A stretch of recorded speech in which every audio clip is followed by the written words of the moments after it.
Bana Congo, bana RDC, il bien que nous avons des événements en Europe. Double arena. Il y a fait rigola. Bana toujours le la ville là-bas.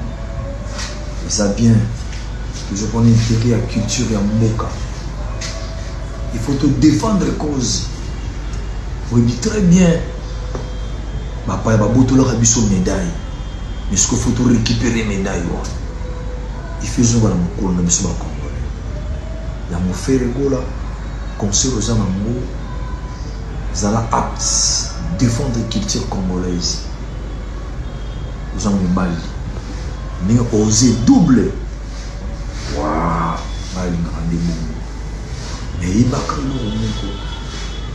collègues qui ont un clan. Il y a une division.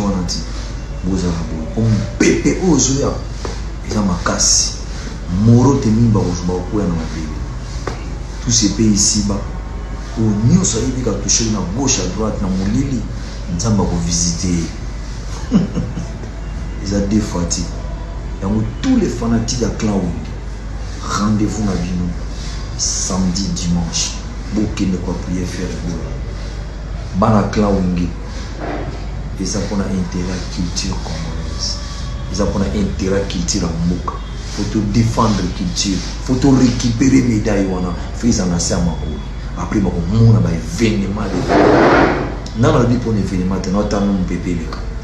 Il faut éviter ce qui est triple. Nous avons pour éviter l'opération. Gola, courage, il faut que tu sois là après.